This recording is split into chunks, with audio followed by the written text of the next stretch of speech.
ओ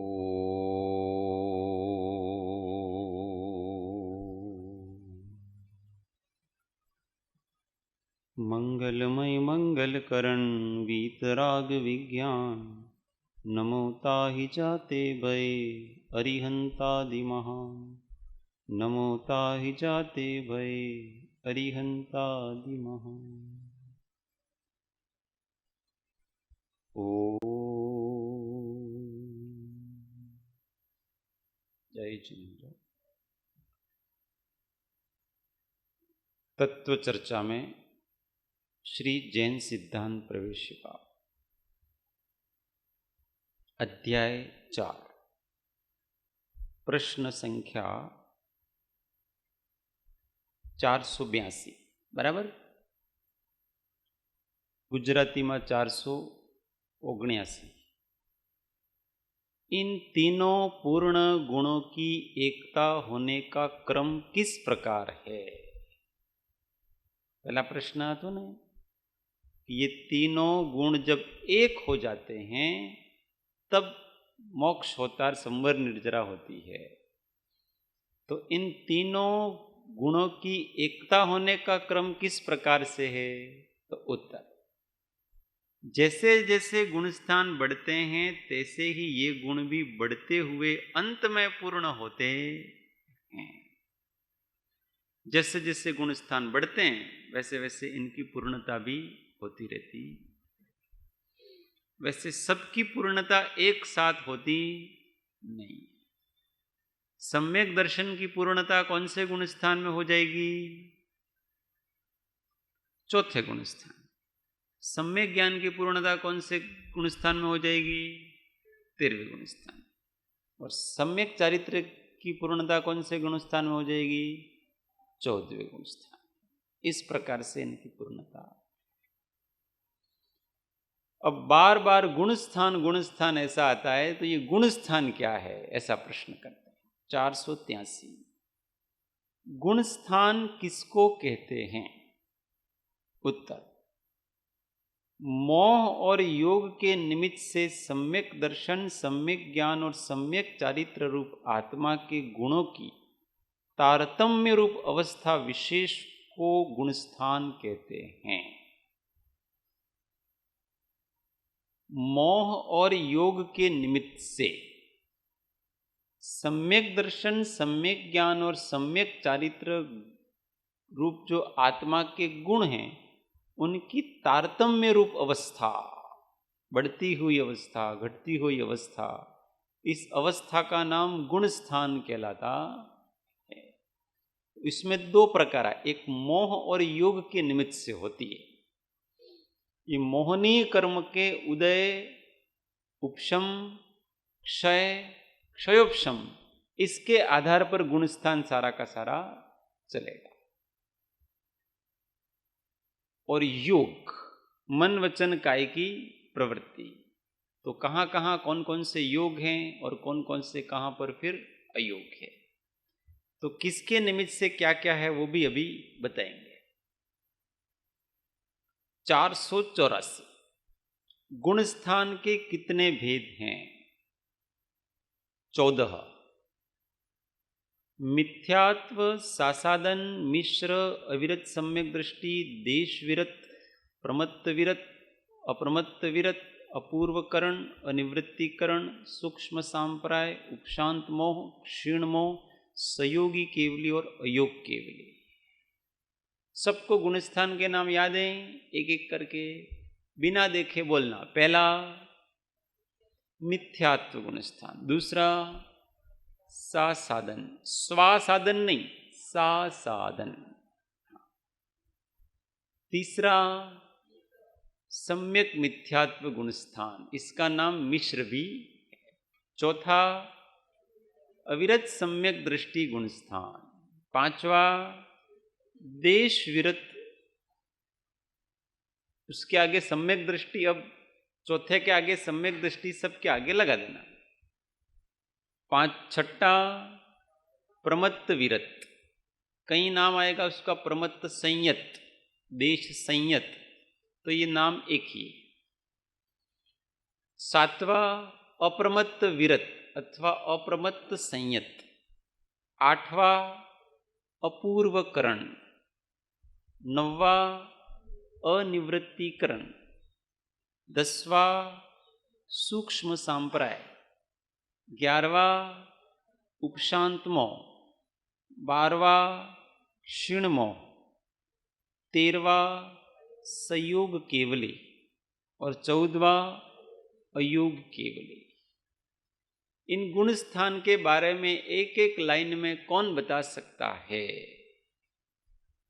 एक एक लाइन में कि ये मिथ्यात्व गुण स्थान, ये सासाधन गुण स्थान, ये ऐसा कौन बता सकता है बिना देखे?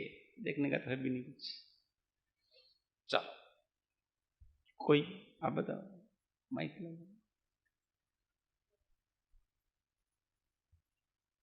આપણે બધા ચેરમેન એમાંથી બતાવો કોઈ, તો બતાવશે જ।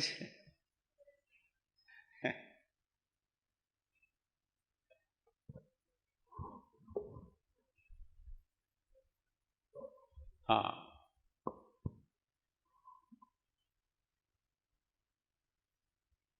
पहला मिथ्यात्व गुण स्थान किसे कहते हैं? परिभाषा आप एक एक लाइन में बताने बस। जिसमें तत्वों पर अश्रद्धान होता है मिथ्यात्व गुण स्थान। तत्वों का अश्रद्धान होता है उसको विचार, ठीक। दूसरा सासाधन में मिथ्यात्व रूप परिणाम होते हैं। अभी ऐसा करो कि इन गुण स्थानों का स्वरूप कर्म के सापेक्ष बताओ। कर्म के सापेक्ष का मतलब कैसे होगा? अभी तत्वों का अश्रद्धान होता है वो आपने द्रव्यान योग से बताया, द्रव्य के सापेक्ष बताया, परंतु दर्शन मोहनी का जहां उदय होता है वो मिथ्यात्व गुण स्थान, ये कर्म के सापेक्ष। अथवा उसको दोनों को जोड़ दो, दर्शन मोहनी कर्म के उदय से अथवा मिथ्यात्व मोहनी कर्म के उदय से जहां पर तत्वों के बारे में विपरीतता होती है उस विपरीत श्रद्धान का नाम मिथ्यात्व गुण स्थान है। ऐसा हाँ, सोचना क्यों पड़े? सासाधन माइक बराबर, न मिथ्यात्व रूप परिणाम होना न सम्यक्त रूप परिणाम होना। फिर तीसरे में मिले हुए परिणाम होना। हाँ, फिर चौथे में अविरत, मतलब देखो सासाधन में क्या है? सासाधन में न मिथ्यात्व रूप परिणाम है न ऐसा है, दोनों हैं, दोनों हैं। तो ये होता कैसे? तो अनंतानुबंधी कषाय के उदय होने से जो सम्यक्त्व से गिर चुका है और मिथ्यात्व में नहीं आया है, तो देखो सम्यक्त्व भी नहीं रहा और मिथ्यात्व भी नहीं रहा, दोनों नहीं रहे इनके पास। ऐसा भी कोई गुण स्थान होता है जिसमें न तो जीव सम्यक दृष्टि है और न ही जीव मिथ्या दृष्टि है, और दोनों भी नहीं है क्योंकि दोनों तीसरे गुण स्थान वाला। पर दूसरे गुण स्थान में न सम्यक दर्शन है न मिथ्या दर्शन है, ऐसा गुण स्थान। वहां अनंतानुबंधी कषाय के उदय से सम्यक्त्व आवृत हो गया है। सम्यक्त्व को अनंतानुबंधी कषाय ने आवरण डाल दिया है। वहां पर संपूर्ण रूप से मिथ्या दृष्टि भी नहीं हुआ है, पर आवरण डाल दिया, इसलिए वो सम्यक्त्व भाव प्रकट नहीं हो रहा है वहां पर और मिथ्यात्व भाव है नहीं। ऐसी अवस्था का नाम सासाधन है। स आसाधन, आसाधन का मतलब होता है आवरण। आवरण सहित जहां पर सम्यक्त्व है उसका नाम सासाधन गुण स्थान है। सम्यक्त्व है पर आवरण सहित दिखता नहीं है नहीं। इस प्रकार से सम्यक्त्व का कोई प्रभाव नहीं है।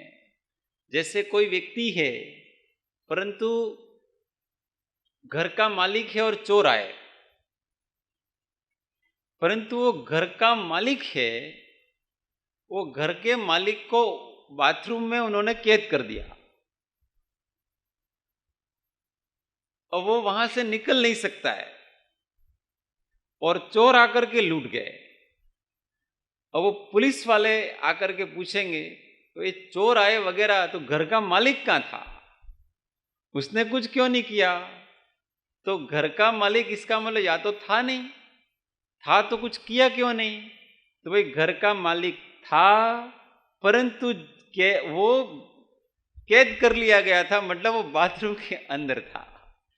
तो ऐसा भी नहीं कह सकते कि चोर आया उस समय घर का मालिक नहीं था भी सही, पर वो कुछ कर भी नहीं सका। उसी प्रकार से सम्यक्त्व है परंतु वो सम्यक्त्व कुछ कर नहीं सकता है, अपना प्रभाव नहीं दिखा सकता है। ऐसा ये सासादन नाम का गुण स्थान कहलाता है। सम्यक्त्व का अभाव नहीं है परंतु वहां कोई सम्यक्त्व अपना काम कर नहीं रहा है, ऐसा गुण स्थान है। और तीसरा मिश्र गुण स्थान। तो ये मिश्र मोहनीय कर्म के उदय से, दर्शन मोहनीय की एक प्रकृति है वो मिश्र मोहनीय, उस मिश्र मोहनीय के उदय से सम्यक्त्व और मिथ्यात्व इन दोनों के मिले जुले परिणाम जहां पर होते हैं, तत्वार श्रद्धान भी है अतत्वार श्रद्धान भी है, परंतु पूरी तरह से न प्योर तत्वार श्रद्धान है न प्योर अतत्वार श्रद्धान है, पर दोनों से मिले जुले परिणाम है। कैसे? जैसे गुड़ और दही को मिलाओ तो आपको शुद्ध गुड़ का भी स्वाद नहीं आएगा, आपको शुद्ध दही का भी स्वाद नहीं आएगा, उसके बीच में किसी और तीसरे पदार्थ का स्वाद आएगा। उसी प्रकार से सम्यक्त्व और मिथ्यात्व के मिले जुले परिणाम जिसमें होते हैं उसको सम्यक मिथ्यात्व अर्थात मिश्र गुण स्थान कहते हैं। चलो चौथा अविरत सम्यक दृष्टि।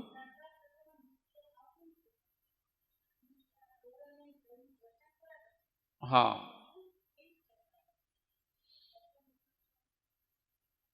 तत्व के संबंध में उसको संदेह पूर्वक की श्रद्धा है। संदेह पूर्वक की, जहां संदेह है वो तो मिथ्यात्व का अंश है और उसको प्रतीति है वो सम्यक्त्व का अंश कहलाता है। संदेह पूर्वक की श्रद्धा का मतलब ऐसा होता है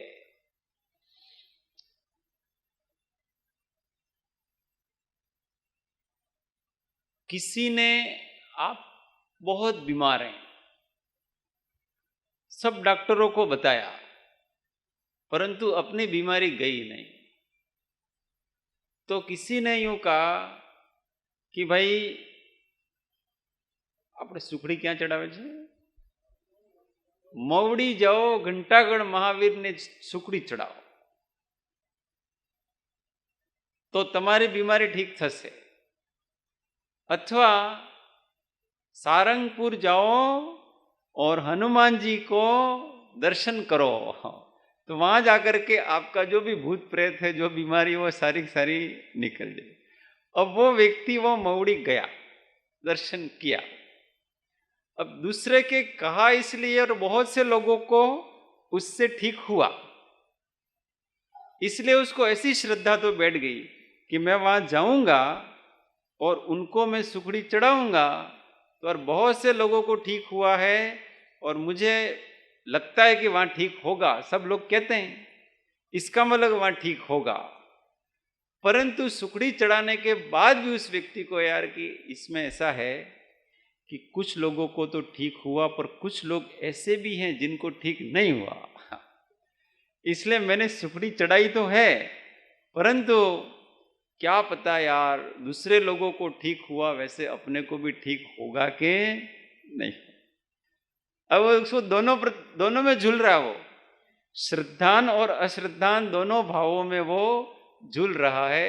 कभी तो उसको होता है कि नहीं यार अपने तो भाव से किया ना इसलिए होगा, और कभी ऐसा होता है कि बहुत से लोगों ने सबने भाव से ही किया है और किसी का नहीं हुआ, तो कभी उसको श्रद्धा हो जाती है कभी उसको अश्रद्धा हो जाती है, तो वो सारा मिला जुला खिचड़ी उसको होता है। इसका नाम मिश्र गुण स्थान कहलाता। चौथा है अविरत सम्यक। ये गुण स्थान केवल अंतर मुहूर्त काल के लिए, वास्तव में सासादन गुण स्थान और मिश्र गुण स्थान में किसी प्रकार की जीव की बाह्य प्रवृत्ति होती नहीं है, बाह्य प्रवृत्ति दिखती नहीं है, केवल ही कोई पता होता है कि इसके मिश्र गुण स्थान चल रहा है अथवा ये सासादन गुण स्थान चल रहा है। वास्तव में तो स्वयं उस जीव को भी वो सासादन और मिश्र के भावों को नहीं पकड़ पाएगा, क्योंकि एकदम क्षणवर्ती होता है वो। अंतर्मुहूर्त मतलब ऐसा नहीं कि वो 48 मिनट वाला अंतर्मुहूर्त, ऐसा नहीं, फ्रैक्शंस ऑफ सेकंड। ये तो कितना समय रह जाता पता है? दूसरा गुण स्थान तो कितना होता है कि जब आंवली काल बाकी होता है, कितनी आंवली, वो भी मात्र 6 आंवली जितना काल बाकी होता है, उस समय उसके किसी एक अनंतानुबंधी कषाय का उदय आ जाता है, अथवा तो एक समय, मिनिमम एक समय और मैक्सिमम 6 आंवली, बस इतने ही समय। और आंवली कितना होता है? आंवली काल 1 सेकंड का भी असंख्यातवा भाग, उसको आंवली कहते हैं। अब उतने, वहां पलक झपकना नहीं, पलक झपकते इतने में असंख्यात आंवलियां निकल जाती है। अपन एक पलक झपकते ना, उतने में असंख्यात आंवली काल निकल जाता है। अब इतने समय के लिए सासादन गुण स्थान रहता है, और उससे थोड़ा सा समय बढ़ा दो तो मिश्र गुण स्थान रहता है। बस ये गुण स्थान हमारे कभी किसी जीव को पता पड़ते ही नहीं है कि इसके इस प्रकार से हुआ, इसलिए इनकी चिंता नहीं करनी। हाँ, જે મિશ્ર ગુણસ્થાન છે એમાં અનંતાનુબંધીની દશા કેવી હોય છે? देखो अब ऐसा है कि सासादन गुण स्थान और मिश्र गुण स्थान में अंतर समझो। माइक बंद कर दो, आपका माइक चालू। सासादन गुण स्थान में अनंतानुबंधी का उदय होता है, और मिश्र गुण स्थान में अनंतानुबंधी का उदय नहीं होता है। मिश्र गुण स्थान में मिथ्यात्व का उदय होता है, पर सासादन गुण स्थान में मिथ्यात्व का उदय नहीं होता। ये दोनों में फर्क है। तो बिल्कुल उल्टा, दूसरे गुण स्थान में अनंतानुबंधी का उदय है परंतु मिथ्यात्व का उदय नहीं। तीसरे गुण स्थान में मिथ्यात्व का उदय है परंतु अनंतानुबंधी का उदय नहीं है। तो इस प्रकार के उसके भाव होते हैं, क्योंकि वहां आधा आंशिक मिथ्यात्व का उदय वहां पर पाया जाता और थोड़ा सा सम्यक्त्व भी पाया जाता। इसलिए ये कोई एक जात्यांतर प्रकृति कहलाती है, एक अलग जाति की प्रकृति है। इसको समझ सकते हैं, गधा और घोड़ा इन दोनों को संयोग कराया जाए तो उनकी जो संतान पैदा होती है वो होती है खच्चर। कौन सी होती है? खच्चर। अब खच्चर गधा है कि घोड़ा, ये बताओ। खच्चर न पूरी तरह से गधा है न पूरी तरह से घोड़ा है, परंतु उस खच्चर में घोड़े के भी थोड़े गुण हैं और गधे के भी थोड़े गुण हैं, दोनों के हैं। बस ये मिश्र गुण स्थान ऐसा ही है, सम्यक्त्व का अंश भी है और मिथ्यात्व का अंश भी है। और दूसरे गुण स्थान में न सम्यक्त्व का अंश है न मिथ्यात्व का अंश। अविरत सम्यक दृष्टि गुण स्थान क्या है बताइए? सम्यक तो प्रकट हो गया, लेकिन अभी व्रतों को धारण नहीं किया। हाँ, व्रत रहित सम्यक दर्शन, संयम रहित सम्यक दर्शन, किसी भी प्रकार का किंचित संयम नहीं है, परंतु जहां सम्यक दर्शन श्रद्धान पूरा है, तत्वार श्रद्धान, उसका नाम अविरत सम्यक दर्शन कहलाता। ये कौन सा? चौथा।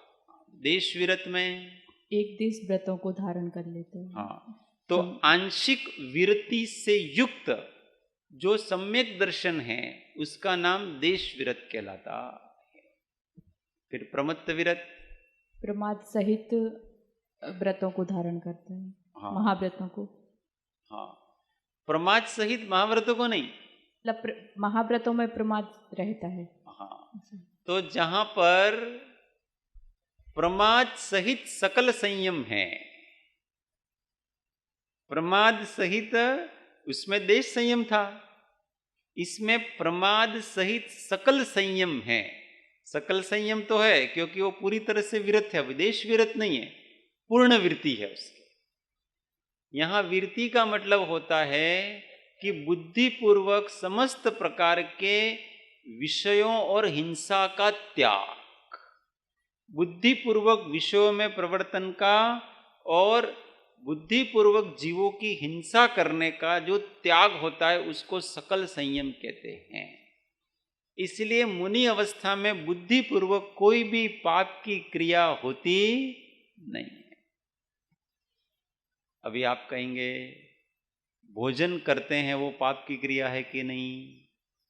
मुनि भोजन करते कि नहीं करते हैं? तो मुनि ने विषय का ग्रहण किया कि नहीं किया? परंतु मुनि का भोजन करने की क्रिया में वास्तव में पाप नहीं है। क्यों पाप नहीं है? क्योंकि वो भोजन है वो विषय के रूप में ग्रहण नहीं कर रहे। वो भोजन किस रूप में ग्रहण कर रहे? भोजन शरीर को टिकाने के लिए ग्रहण कर रहे हैं। और शरीर को क्यों टिकाना है? तो शरीर को जीने के लिए नहीं टिका रहे हो, उनको जीवित रहना है इसलिए शरीर को नहीं टिका रहे हैं। उनको इस शरीर से रत्नत्रय की आराधना होती है इसलिए उनको शरीर को टिकाना है। अब इनके अभिप्राय में पूरा अंतर पड़ जाता है, इसलिए भोजन ग्रहण है वो विषय नहीं बनता है उनके। भोजन ग्रहण भी पुण्य का कार्य हो जाता है। जब मुनिराज भोजन करते हैं ना उस समय उनके पाप का बंध होता है कि पुण्य का बंध? ये बताओ।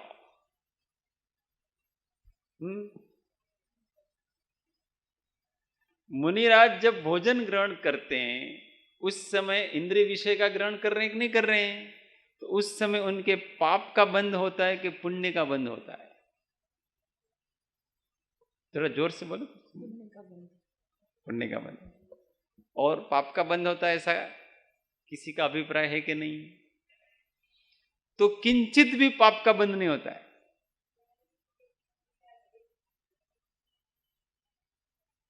किंचित भी पाप का बंध होता, ऐसा नहीं थोड़ा पाप का बंध होता है, किंचित भी पाप का बंध नहीं होता है। पाप का बंध का मतलब यहां असाता की रूप लेना। वो घाती कर्म बंधते हैं वो नहीं, वो तो बंधेंगे ही बंधेंगे सारे। ऐसी हर एक क्रिया में उनके मुनिराज चल रहे हैं और चलते चलते आगे आगे देख करके चलो, चलते चलते उनके पांव के नीचे आकर के कोई जीव मर जाए तो उनको पाप लगेगा कि नहीं लगेगा? नहीं लगेगा, किंचित भी नहीं लगेगा। थोड़ा सा तो लगना चाहिए, थोड़ा सा भी नहीं लगेगा। क्यों? क्योंकि वो बुद्धिपूर्वक जितनी यत्ना रख सकते थे उतनी यत्ना उन्होंने रखी। अभिप्राय में तो पाप का सवाल पैदा होता ही नहीं है, परंतु बुद्धिपूर्वक अजागृति भी नहीं है उनकी, इसलिए पूरी तरह से, इसलिए बुद्धिपूर्वक पाप की निवृत्ति है। बाकी अबुद्धिपूर्वक जो पाप हो रहे हैं वो तो हो ही रहे, उनको कोई टाल सकता नहीं। जैसे श्वास में, श्वास के साथ वायु का एक जीवों की हत्या हो रही है वगैरह, ये सारा अबुद्धिपूर्वक है उनका, क्योंकि उनमें उनका वश चलता नहीं। तो ये सकल संयम सहित जो प्रमाद है उसका नाम। और प्रमाद किस रूप में है? तो प्रमाद इस रूप में है कि वो संपूर्ण रूप से निर्विकल्प अवस्था से सविकल्प अवस्था में आ गए हैं, उसका नाम प्रमाद है। ऐसा नहीं कि प्रमाद का मतलब वो पाप कर रहे हैं, पाप नहीं कर रहे हैं, कर तो पुण्य ही। महाव्रत पालने के विकल्प, 28 मूल गुणों को पालने के विकल्प, उपदेश देने का विकल्प, आहार करने का विकल्प, इस रूप में इनके प्रमाद कहलाता। अपने जैसे प्रमादी हो रहे हैं वैसे वो प्रमादी होते, उनके उस प्रमाद से स्व और पर का कल्याण ही होता है, उनके प्रमाद से दूसरों का कल्याण होता है। अगर मुनिराज प्रमादी नहीं हो तो जगत के जीवों का कल्याण हो सकता नहीं। 7वां गुण स्थान कौन सा है? अप्रमत्त विरत। हाँ, प्रमाद रहित सकल संयम। प्रमाद रहित सकल संयम। अब 15 प्रकार के प्रमाद हैं, उसमें से एक भी प्रमाद नहीं है वहां। 15 प्रकार के प्रमाद कौन सा है? 4 विकथा, 4 विकथा, 4 कसाय, 4 कषाय, 5 इंद्रियों के विषय, 5 इंद्रिय विषयों में प्रवर्तन, 5 4 2 और लगे निद्रा, निद्रा, स्नेह। स्नेह। अब इनमें से जब 7वें गुण स्थान में होते हैं उस समय वो 5 इंद्रिय के विषयों में भी एक भी इंद्रिय विषयों में प्रवर्तन नहीं कर रहे। ध्यान की अवस्था में 4 कषायों में से एक भी कषाय में प्रवर्तन नहीं हो रहा है। ये सब बुद्धिपूर्वक ही जानना, अबुद्धिपूर्वक सब है इनके। 4 प्रकार की विकथाएं हैं, देश कथा, राजकथा वगैरह, इसमें से एक भी कथा में प्रवर्तन कर रहे हैं नहीं। और स्नेह में किंचित भी प्रवर्तन कर रहे हैं, न उनके शिष्यों के प्रति भी स्नेह नहीं है। और निद्रा भी 7वें गुण स्थान में होती नहीं, तो निद्रा में भी प्रवर्तन कर रहे हैं। से 15 प्रकार के प्रमाद से रहित जो सकल संयम है, संपूर्ण आत्म जागृति, वो भी बुद्धिपूर्वक की। अबुद्धिपूर्वक की अव्यक्त तो वहां अभी भी कषाय चल रही है कि नहीं? कषाय 7वें गुण स्थान में विषयों में प्रवृत्ति भी अबुद्धिपूर्वक सब चल रहा है अभी, सारी चीजें उनकी। 8वां गुण स्थान पूर्व करण, हाँ, अपूर्व पूर्व परिणाम होना, जिसमें एक जीव के जो पहले समय में परिणाम हुए, अब दूसरे समय में उससे उच्चतर अपूर्व अलग ही परिणाम होंगे, सेम परिणाम होंगे नहीं, वो अपूर्व करण गुण स्थान कहलाता है। अनिवृत्तिकरण, उन परिणामों में स्थिरता आ जाना, इसका मुझे सही नहीं पता। हाँ, जो पहले समय में परिणाम थे, फिर दूसरे समय में कोई भी जीव होगा इस गुण स्थान में होगा, तो प्रत्येक समय में एक एक ही परिणाम होगा और वो सभी एक ही जाति के परिणाम होंगे। उन परिणामों की निवृत्ति होगी नहीं, इसलिए भेद होगा नहीं, इसलिए उसके परिणामों का नाम अनिवृत्तिकरण परिणाम कहलाता है। और 10वां सूक्ष्म सांपराय, सूक्ष्म लोप कषाय रह जाना। जिस गुण स्थान में केवल सूक्ष्म लोप कषाय ही बाकी है, बाकी सब कषायों का या तो उपशमन हो गया अथवा क्षय हो गया, इसका नाम सूक्ष्म सांपराय गुण स्थान। और 11वां उस मोह कषाय का उपशम हो जाना, जिसमें मोहनीय कर्म संपूर्ण रूप से उपशमित हो गया है, किंचित भी उदय नहीं है, ऐसे गुण स्थान का नाम उपशांत मोह गुण स्थान है। और 12वां क्षीण मोह, मतलब मोह का क्षीण हो जाना, जिसमें मोहनीय कर्म संपूर्ण रूप से समाप्त हो गया है, उसकी सत्ता ही नष्ट हो गई है, उस गुण स्थान का नाम क्षीण मोह गुण स्थान कहलाता है। और 13वां संयोग केवली, सयोग, संयोग नहीं, संयोग केवली, संयोग केवली, योगों का रहना, मतलब योग रह जाना, जिसमें मन वचन काय के योग सहित जहां केवल ज्ञान प्रवर्तता है, उसका नाम संयोग केवली गुण स्थान। योग रहित केवली, तो जिसमें मन वचन काया के योग रहित, जिसमें केवल ज्ञान प्रवर्तता है, उसका नाम अयोग केवली गुण स्थान कहलाता है। तो अयोग केवली गुण स्थान में शरीर होता है कि नहीं होता है?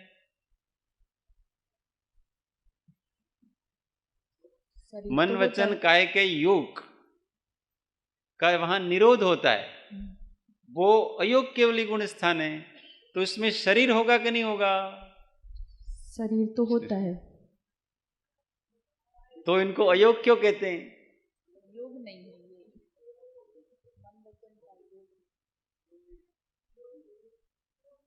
योग निरोध किया मतलब क्या किया उन्होंने? हाँ, तो योग है पर योग की प्रवृत्ति नहीं है, चंचलता नहीं है, शैलेशी अवस्था है कि ये शरीर है पर शरीर का किंचित भी अंदर भी नहीं हिल रहा है, बाहर भी नहीं हिल रहा है। भाषा वर्गणा है पर भाषा वर्गणाओं का कोई परिणमन नहीं चल रहा है। मनोवर्गणा है पर मनोवर्गणा का किंचित भी परिणमन चल रहा नहीं है। पत्थर की तरह हो गए। भगवान कैसे हो गए? पत्थर की तरह शैलेशीकरण कहलाता, निष्कंप, एक भी प्रदेश उनका हिल नहीं रहा है, अभी पूर्ण स्वभाव प्रकट हो जाता है, सक्रिय। तो ऐसे ये गुण स्थान है। 485 गुण स्थानों के ये नाम होने का कारण क्या है? तो मोहनीय कर्म और योग, मोहनीय कर्म और योग के निमित्त से ये गुण स्थान होते हैं।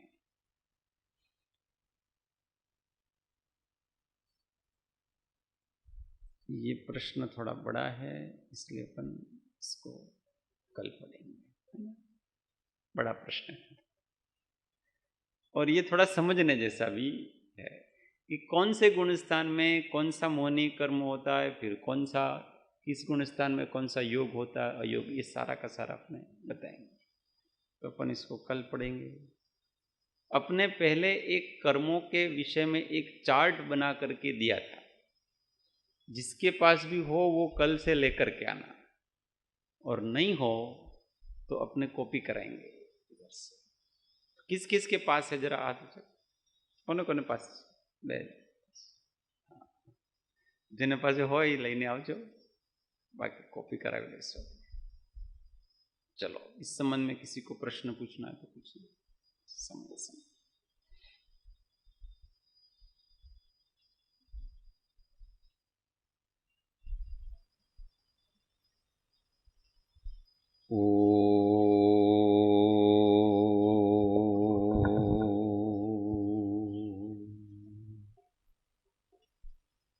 जावाणी के ज्ञान से सुझेलो कालो, सोवाणी मस्तक नमो सदा देत हूँ। ये जिनवाणी भारती तो ही जपो दिन रे, जो तेरा शरणा लहे सो पावे सुख चैन। देव भजो अरिहंत को, गुरु सेवो निर्गन, दया धर्म पालूं सदा यही मोक्ष का पन। 9 नमस्कार महामंत्र। आत्म अनुसंधान।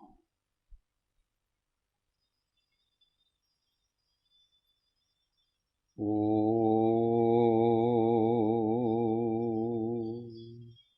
शांति शांति शांति। जय श्री